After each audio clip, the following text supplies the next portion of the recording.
ការវិភាគពីទម្លាប់របស់កសិករក្នុងការចិញ្ចឹមមាន់និងផលវិបាកដែលទទួលបាន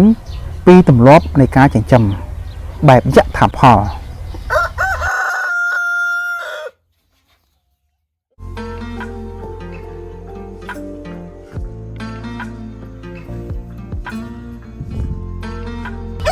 សូមស្វាគមន៍មកកាន់នីតិកសិកម្មចិញ្ចឹមពោះរបស់ channel របស់យើងខ្ញុំនៅថ្ងៃនេះខ្ញុំពិតជាមានក្តីសោមនស្សរីករាយដែលបានវិលត្រឡប់មកជួបគ្នាសាជាថ្មីម្ដងទៀតជាមួយនឹងបងប្អូនទាំងអស់គ្នាបាទហើយសម្រាប់បងប្អូនថ្មីដែលមិនទាន់បាន Subscribe channel របស់ខ្ញុំបាទជួយ Subscribe ម្នាក់មួយផងដើម្បីទទួលបាននៅអត្ថបទល្អៗក៏ដូចជាមេរៀនបទពិសោធន៍របស់កសិករយើងដែលគាត់ចែករំលែកតាមរយៈ channel របស់ខ្ញុំបាទ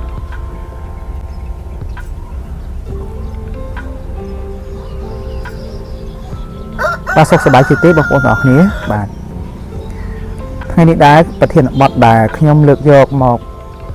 ពិភាក្សាជាមួយនឹងបងប្អូនទាំងអស់គ្នាមានចំណងជើងថាការវិភាគពីទម្លាប់កសិករក្នុងការចិញ្ចឹមមាន់តើកសិករយើងមានទម្លាប់ក្នុងការចិញ្ចឹមដូចម្តេចខ្លះហើយបងប្អូនទាំងអស់គ្នាមានទម្លាប់ចិញ្ចឹមយ៉ាងណាដែរបាទសូមជួយចូល comment ម្នាក់មួយមកបង្ហាញពីទម្លាប់នៃការចិញ្ចឹមរបស់បងប្អូនទាំងអស់គ្នាតើទទួលផលយ៉ាងណាការចិញ្ចឹមរបៀបណាបាទជួយ comment ម្នាក់មួយមក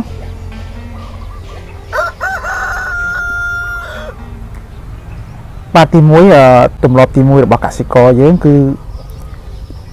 កសិករបានទុកមាន់ដែលជាពីជំងឺឆ្លងសម្រាប់ធ្វើពូជ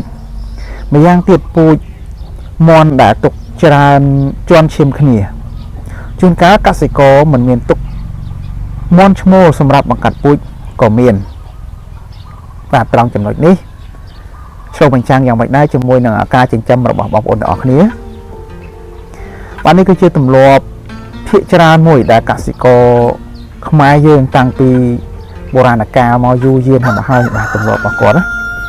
គឺការចិញ្ចឹមរបស់គាត់គឺមាន់ដែលជាពីជំងឺហ្នឹងគាត់ទុកពូជហើយជាពិសេសមាន់ជាន់ឈាមគ្នាបាទក៏គាត់ចិញ្ចឹមដែរពេលខ្លះក្នុងគ្រួសារមួយគឺគាត់មិនមានទាំងមាន់ឈ្មោលផងបាទគាត់អាងថាមាននៅក្នុងភូមិមានមាន់ឈ្មោលមាន់កោកអីគេផ្សេងអញ្ចឹងគាត់មិនបាច់ទុកទេបាទសួរថាតើទម្លាប់ចិញ្ចឹមបែបនេះវាទៅដល់ផលវិបាកអ្វីខ្លះបាទមាន់ដែលជាពីជំងឺឆ្លងភាគច្រើនជាអ្នកផ្ទុកមេរោគចម្លងទៅដល់កូនរបស់វាតាមរយៈសុទ្ធនិងចម្លងទៅដល់មាន់ដទៃទៀតតាមរយៈការចឹកគ្នាការស៊ីចំណីជាមួយគ្នានិងការជន់គ្នាជាដើមការបង្កត់ពូជជន់ឈាមគ្នា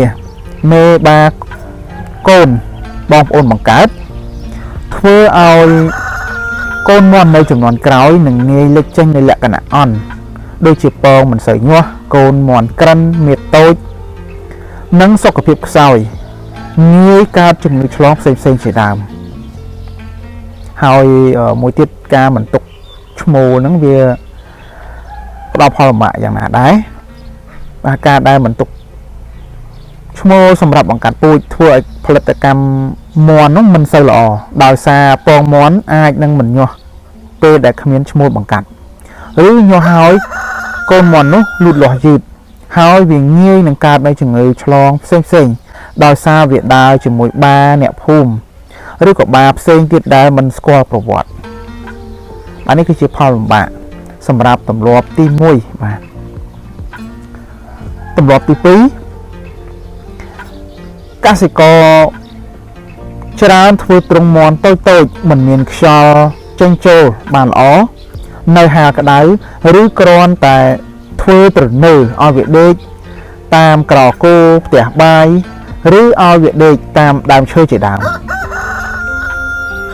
បាទឆ្លុះបញ្ចាំង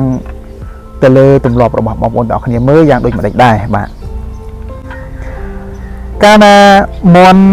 គ្មានចម្រោកត្រឹមត្រូវវានឹងដេកឬពងមិនបានស្រួលធ្វើឲ្យសុខភាពវាខ្សោយងាយទទួលជំងឺឆ្លងលូតលាស់យឺតហើយងាយនឹងបាត់បង់ដោយសារកត្តាផ្សេងដូចជាចោរលួចសត្វស៊ីជាដើមម្យ៉ាងទៀតកាលណាគ្មានទ្រុងសម្រាប់ឲ្យមាន់ក្រាបពងនោះ បណ្ដាលឲ្យការបង្កើតនៅកូនមន់ចំនួនថ្មីមិនបានច្រើន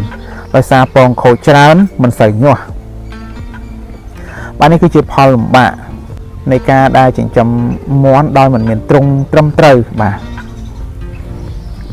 ទម្លាប់ទី3កសិករច្រើនចិញ្ចឹមមាន់ប្រឡែងដោយសេរីដើររកស៊ីចំណីពាសវាលពាសកាលសុទ្ធតែជារឿងបងប្អូនទាំងនេះបាទនេះគឺជាទម្លាប់ពិតៗដែលកសិករ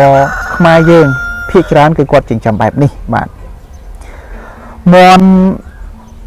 ដែលដើរដោយសេរីងាយនឹងកើតនៅជំងឺឆ្លងផ្សេងៗដោយសារវាអាចប៉ះពាល់ទៅដល់មាន់ដទៃដែលមានជំងឺឬក៏សត្វឬក៏វត្ថុផ្សេងៗដែលមានផ្ទុកនៅមេរោគម្យ៉ាងទៀតវាងាយនឹងបាត់បង់ដោយសារកត្តាផ្សេងៗដូចជាចោរលួចសត្វស៊ីគោជន់លង់ទឹកស្លាប់ជាដើមអានេះគឺជាបញ្ហាដែលយើងត្រូវធ្វើការកែតម្រូវទៅលើទម្លាប់បាទនៃការចិញ្ចឹមមាន់ដើម្បីឲ្យបានប្រសើរឡើងបាទហើយទម្លាប់ទី4កន្លែងទីធ្លាចិញ្ចឹមច្រើនវាលមិនសូវមានម្លប់ដើមឈើសម្រាប់ឲ្យមាន់ជ្រកនៅពេលថ្ងៃក្តៅបាទនេះគឺជាទម្លាប់មួយដែរដែលសុទ្ធតែជាទម្លាប់ដែលកសិករភាគច្រើនគាត់ធ្វើបែបនេះបាទមិនបានយកចិត្តទុកដាក់ទៅលើការដាំដើមឈើសម្រាប់ឲ្យមាន់ជ្រកកន្លែងចិញ្ចឹមមាន់ដែលខ្វះម្លប់ដើមឈើធ្វើឲ្យខ្វះតុល្យភាពនៃបរិស្ថានជាពិសេសនោះគឺការប្រែប្រួលនៃសីតុណ្ហភាពរហ័សធ្វើឲ្យមាន់ងាយនឹង stress មាន់មានអារម្មណ៍មិនល្អហើយងាយនឹងកើតជំងឺឆ្លងផ្សេងៗជាពិសេសនៅចុងរដូវប្រាំងនិងដើមរដូវវស្សាដែលជាអាកាសធាតុមានការផ្លាស់ប្ដូរខ្លាំងហើយលឿន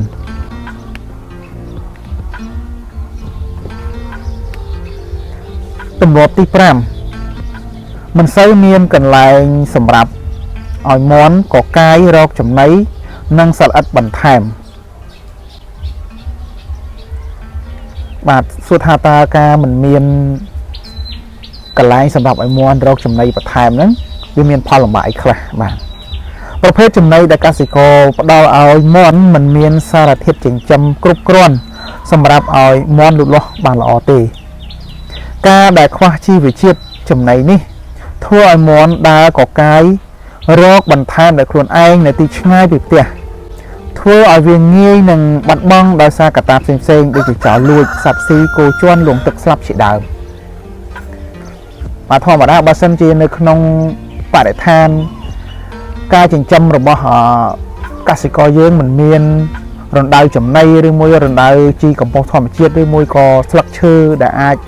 មាន់កកាយរកចំណីបានទេចឹងមាន់វាត្រូវដើរទៅទីឆ្ងាយបាទហើយការទៅទីឆ្ងាយគឺវាប្រឈមនឹងបញ្ហាបាទចោរលួចឬមួយក៏ឆក់បាទសត្វស៊ីឬមួយក៏គោជន់លង់ទឹកអីគឺវាមានហានិភ័យច្រើនបាទហើយទម្លាប់ទី6កសិករផ្ដល់ចំណីដល់មាន់ម្ដងម្កាលមិនទៀងទាត់ហើយប្រភេទចំណីដែលផ្ដល់ឲ្យមានតែមួយមុខដូចជាស្រូវឬអង្ករជាដើមបាទនេះគឺជាទម្លាប់មួយទៀតដែលយើងសង្កេតឃើញថាកើតមានពិតៗបាទទៅលើទម្លាប់នៃការចិញ្ចឹមមាន់របស់កសិករយើងគឺគាត់ច្រើនតែឲ្យស៊ីស្រូវឬមួយក៏អង្កររួយមួយដៃពីរដៃចឹងទៅជួនកាល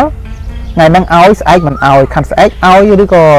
ជួនឲ្យជួនមិនឲ្យបាទដោយអាងថាមាន់វាចេះដើររកស៊ីខ្លួនឯងកាលណាមាន់ស៊ីចំណីមិនបានគ្រប់គ្រាន់បរិមាណនិងជីវជាតិធ្វើឲ្យមាន់លូតលាស់យឺតពងតិចហើយតូចការបន្តពូជនិងបង្កកំណើតមិនបានល្អ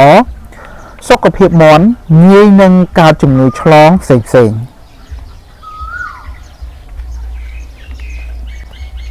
ទី7កសិករផ្ដល់ទឹកឲ្យមាន់ផឹកតែខែប្រាំងហើយស្នុកទឹកកខ្វក់ឬជួនកាលមិនដាក់ឬមួយក៏បណ្ដោយឲ្យវាទៅផឹកទឹកជ្រាំតាមបណ្ដូង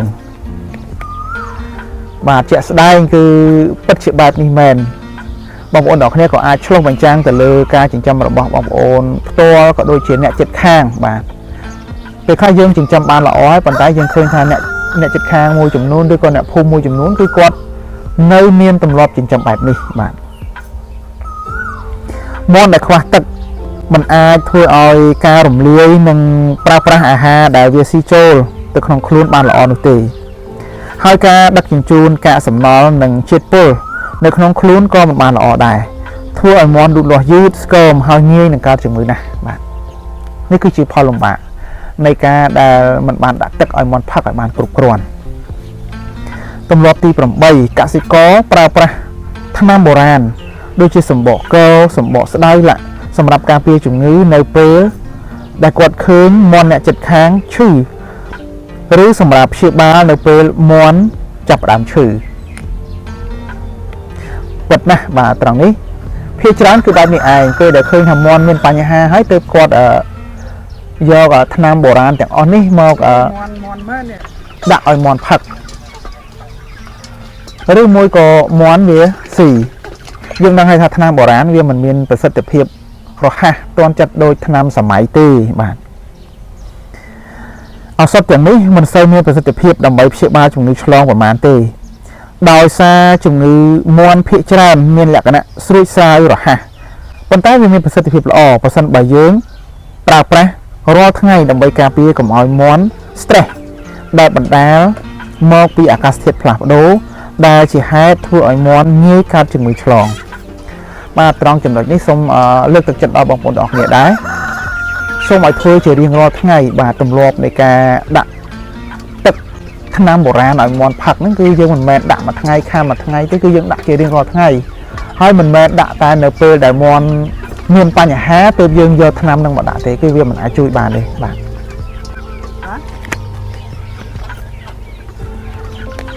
ตำรวจที่ประมูลกสิกรตำรวจกำจัดสมมาเนเปอร์ได้เวียกลายเป็นเลยสมบัติหรือก็ขนมตรงสตาร์จิปัญหาให้บอกคนออกนี้ตำรวจแต่ออกนี่คือการเงินปัดมาเพื่อเดี๋ยวยังเคยสมาแล้วมันยังคือหาทางโยกวิธีการปีแบบโบราณนั่งหมดอ่านวัด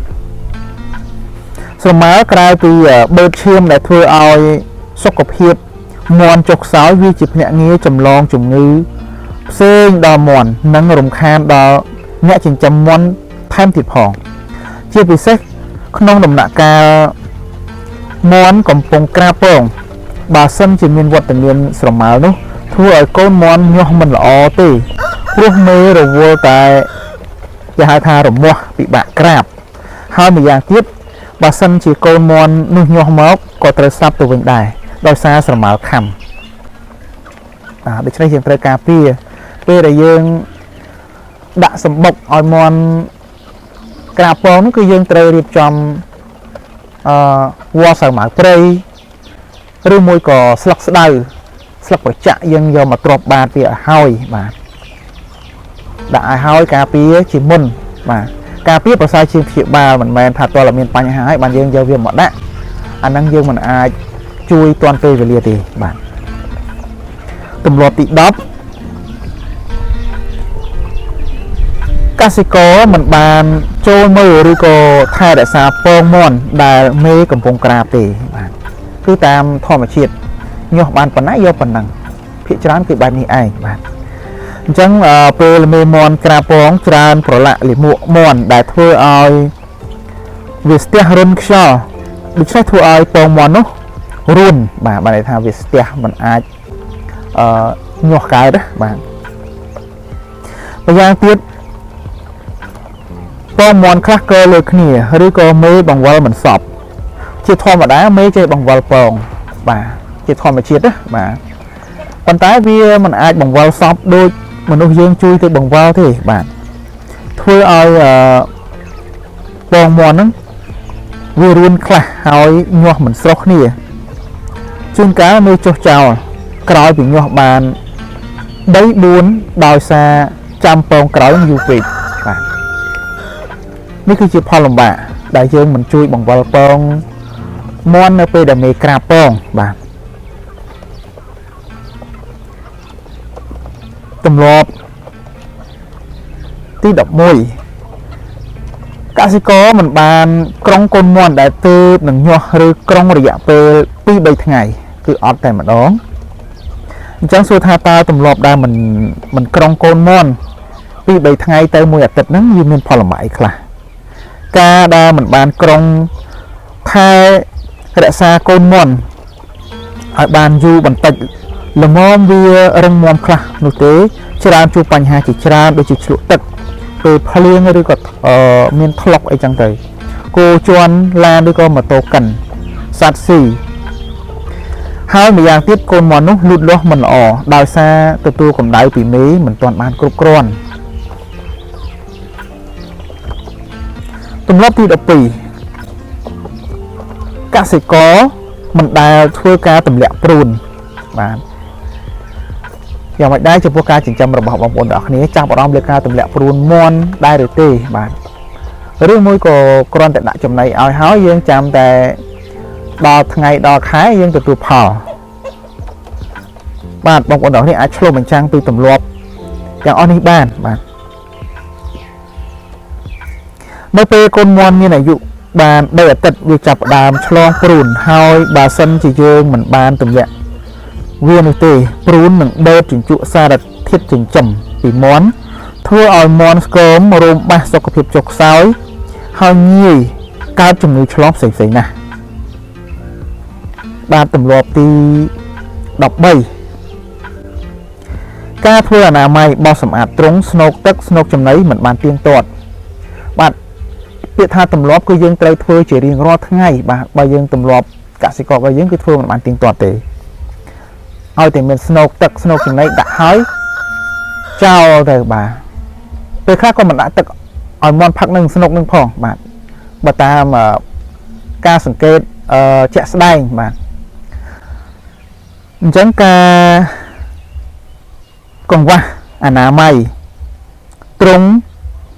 ស្នូកទឹកស្នូកចំណីវាមានផលលំបាកខ្លះទ្រុងមាន់ស្នូកទឹកស្នូកចំណីនិងសម្ភារៈដែលកខ្វក់ជាប្រភពកើតនៃស្រមោលនិងចម្លងមេរោគផ្សេងពីមុខមាន់ដែលនៅក្នុងទ្រុងសម្បូរទៅដោយជាតិអូស្មန်ដែលឈួលបណ្ដាលឲ្យរលាកស៊ូតមាន់បាទដូច្នេះយើងឃើញថាទម្លាប់ទាំង13យ៉ាងដែលយើងខ្ញុំបានចែករំលែកទៅកាន់បងប្អូនទាំងអស់គ្នាបងប្អូនទាំងអស់គ្នាអាចធ្វើការឆ្លុះបញ្ចាំងពីរបៀបនៃការចិញ្ចឹមមាន់របស់បងប្អូនទាំងអស់គ្នាថាតើស្ថានភាពនៃការចិញ្ចឹមរបស់បងប្អូនទាំងអស់គ្នាមានលក្ខណៈចូលទៅក្នុងទម្លាប់នីមួយៗដែរឬទេឬមួយក៏នៅមានទម្លាប់ណាខ្លះដែលបងប្អូនមិនទាន់បានកែលម្អបាទដូច្នេះបើសិនជាបងប្អូនមានទម្លាប់ទាំង13នេះសូមចាប់ផ្ដើមកែលម្អទម្លាប់នេះចេញដើម្បីឲ្យការចិញ្ចឹមមាន់របស់បងប្អូនទាំងគ្នាទទួលបាននៅលទ្ធផលល្អប្រសើរបាទបាទសួរថាទម្លាប់ទាំង13នេះមានអីខ្លះបងប្អូនទាំងគ្នាអាចចូលទៅមើលពីដើមមករហូតមកដល់ចប់បាទដើម្បីកុំឲ្យខាតពេលវេលាយូរខ្ញុំក៏មិនចង់សង្ខេបសារឡើងវិញដែលដោយសារថាវីដេអូនេះក៏រៀងវែងបន្តិចដែរបាទ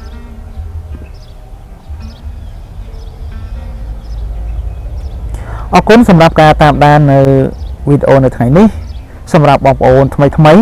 សូមជួយ Subscribe ម្នាក់មួយផងដើម្បីទទួលបាននៅគន្លឹះល្អៗបាទស្ដីពីការចិញ្ចឹមសត្វ